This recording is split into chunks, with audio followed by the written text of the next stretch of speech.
But first to the opioid crisis. If there's any question about what it can do to someone's life, just Google my next guest, Chris Herren. See, there are three different Chris Herrens, very different.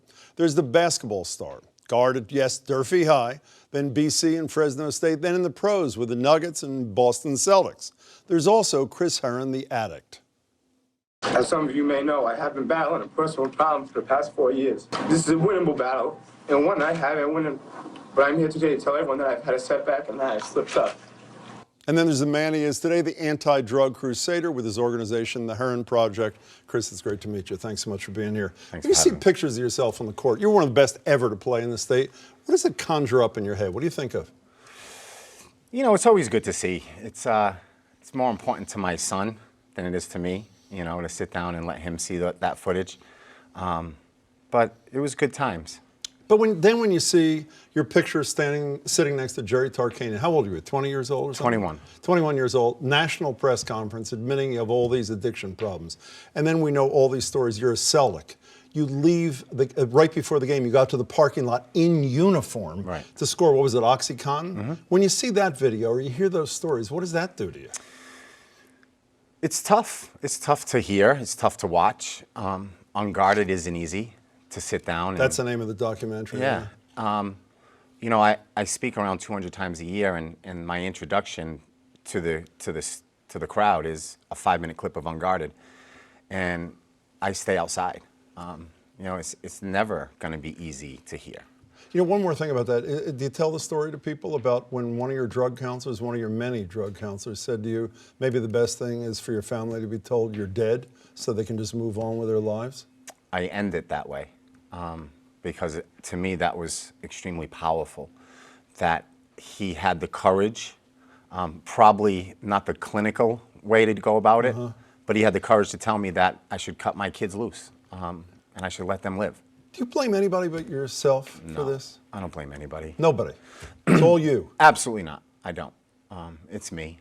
And you say, you know, when I see you in the court, and I'd heard about you long before I saw this, before I met you, I mean, you were up here. I mean, there was nobody better than you in the state at the time. Yet I read quotes like this: I wish I was a pro at being me. I didn't need a uniform to boost my confidence and self-esteem. Be a pro being you. You didn't have confidence. You didn't have self-esteem. Is that what led to this decade plus of horrible addiction? You know, what I think is we've failed our kids. I think we should talk about the first day and not the worst day. I think kids expect some guy to come in their school and present and paint this picture of how bad drugs are. But I'm more interested in talking about where they begin. I also say to people, I wish somebody just asked me why. A very personal question, and I truly believe with kids it's the only one that matters. You know, why can't you be yourself on a Friday night? I want to talk about the future in a second, but one more thing about the past. A lot of people like you who survived, and it seems prospering actually in a lot of ways, like you, say the hardest part is not even the drugs. The hardest part is living the secret life, living the lie around people you love, like your incredible wife, Heather, and your kids. Is that the hardest part? I mean, you did live a lie for virtually all those years, right? I did. You know, my wife found out relatively early, as far as, because I was on $25,000 a month of OxyContin. $25,000 a month. Yeah, 1,600 milligrams a day. The money goes fast, and my wife found out early. So the lie was out between us. I still had to put up this facade, paint this picture that I was this professional basketball player, which is extremely difficult to live with. It's hard to walk around as this very successful Boston College, Boston Celtic, knowing that I'm battling this beast within. She stuck with you, which to me is amazing. Are you strong enough? Could you have stuck with her if she were the one with the addiction? Don't put me on the spot like that. I'm serious. Really? I hope so. Okay. I would hope so. I mean, so you mentioned a minute ago, you talked to kids about the future. Part of what I've read about you and seen you, you say, you know, when you were a kid and these people would come into the high school and do these anti-drug things and whatever, you'd think they were losers, you know, they did nothing. I mean, I remember the same thing when I was in high school. So why can you sell your message to kids now and prisoners and others, and they couldn't sell you? What's the difference? Because it's not my story, it's their story. What do you mean by that? It's more about them than it is about me. I mean, it's really hard to identify with the Boston Celtic who became a heroin addict. it's not hard to identify with the 14-year-old boy who didn't have confidence to dance without it, or couldn't walk into a house party because the courage wasn't there unless a six-pack was with me. It's those moments that I think we fail to talk about and teach our kids. And kids understand that, you know? I mean, when I ask them, how come on a Friday night you've lost that ability? They they put their heads down because they know that's the one that hurts.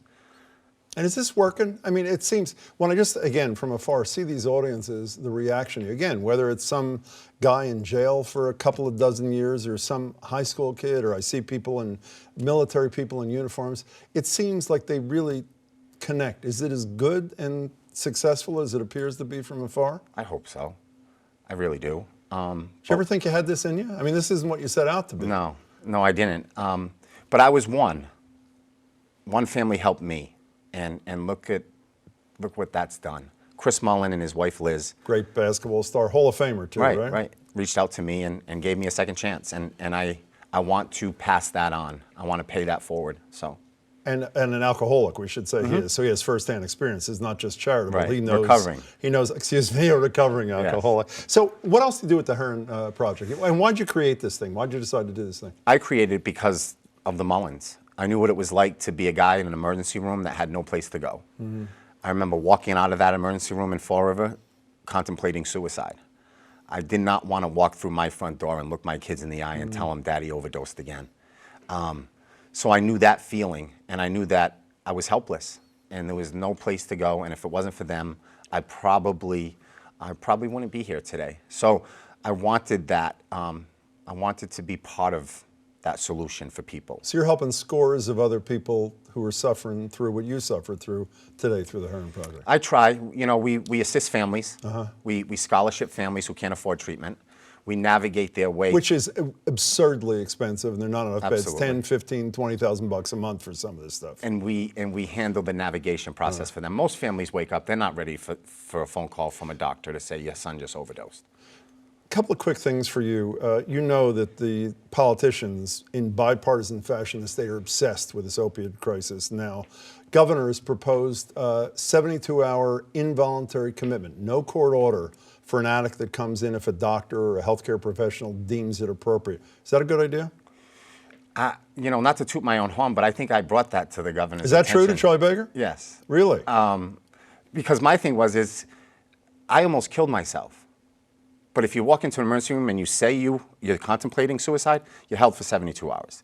I was, you know, and many people overdose, brought back to life, and they're put right back on the street. And not only are they put back on the street, they're put back on the street in full withdrawal.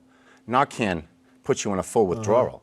So you're sending someone who's extremely sick, depressed, and right back onto the streets where they just came from. And to me, from a medical standpoint, it's reckless. So marijuana, recreational marijuana on the ballot in November next year, how are you voting? Absolutely not. Because you see it as a gateway, is that the deal? It's the first page of every drug addict story. Just ask them. Chris Herren, you're doing great work, and congratulations for all Thanks. of it. Really good to meet you. Yeah, great to meet you as well. Thanks so much for your time. Thank you. And you can find out more about Chris and his terrific work online at theherrenproject.org.